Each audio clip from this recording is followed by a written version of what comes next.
சென்னை வேளச்சேரியில் உள்ள ஐஐடி வளாகத்திற்குள் 2.5 கிலோமீட்டர் தூரத்தில் உள்ள பள்ளிக்கு மாணவர்களின் பெற்றோர்களை அனுமதிக்காததை கண்டித்து முற்றுகை போராட்டத்தில் ஈடுபட்டனர். இதுகுறித்தான விவரங்களை நம்முடைய செய்தியாளர் ஜெரி வழங்க நாம் கேட்கலாம். ஜெரி, மேலும் விவரம்.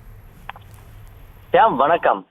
சென்னை ஐஐடி வேளச்சேரி நுழைவு வாயிலில் பள்ளி மாணவர்களுடைய பெற்றோர் முற்றுகை போராட்டத்தில் ஈடுபட்டு வராங்க. ஐஐடி வளாகத்துல குரங்குகள், மயில்கள், மான்கள் உள்ளிட்ட ஏராளமான விலங்குகள் இங்க காணப்படுகிறது. இந்நிலையில கடந்த வாரம் ஐஐடி வளாகத்திற்குள் வாகனம் மோதி மான் ஒன்று உயிர்ந்தது. அதனை தொடர்ந்து வளாகத்திற்குள் மாணவர்களுடைய பெற்றோர் செல்ல அனுமதி மறுக்கப்பட்டிருக்கிறது. எனவே நிர்வாகத்தின் முடிவை எதிர்த்து பள்ளி மாணவர்களுடைய பெற்றோர்கள் முற்றுகை போராட்டத்தில் ஈடுபட்டு வராங்க.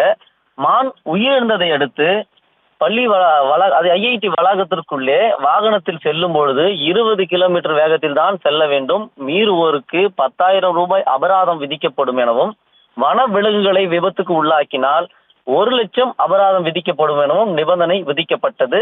இந்நிலையில ஐஐடி வளாகத்திற்குள்ள வனவாணி, கேவி என்கின்ற 2 மெட்ரிகுலேஷன் பள்ளிகள் இயங்கி வருது. நுழைவு வாயிலிருந்து பள்ளி வளாகத்திற்கு செல்ல 2.5 கிலோமீட்டர் தொலைவு இருப்பதால குழந்தைகளுடைய பெற்றோர்கள் இங்க குழந்தைகள் தனியாக செல்வதற்கு அச்சுறுத்தலாக இருக்கிறது. இந்த 2.5 கிலோமீட்டருமே இந்த வனப்பகுதிகளாக இருக்கிறது. பல்வேறு விலங்குகள் இங்கே இருக்கிறது. அதனால குழந்தைகளுக்கு பாதுகாப்பு இன்மை இருக்கிறது. அதே போல இந்த 2 பள்ளிகளுக்குமே வெறும் 6 பள்ளி வாகனங்கள் மட்டுமே இருக்கிறது. இந்த பள்ளி வாகனத்தில் ஆட்டு மந்தைகள் போல குவித்து மாணவர்களை கொண்டு செல்கிறார்கள். எனவே எங்கள் பெற்றோர்களை அனுமதித்தால் நாங்கள் காலையிலும் மாலையிலும் குழந்தைகளை அழைத்து சென்று விட்டு குழந்தைகளை நாங்களே அழைத்து சென்று வருகிறோம். எனவே பெற்றோர்களை பள்ளி வளாகத்திற்குள்ளே அனுமதிக்க வேண்டும் என்று இந்த போராட்டத்தில் ஈடுபட்டு வருகின்றனர்.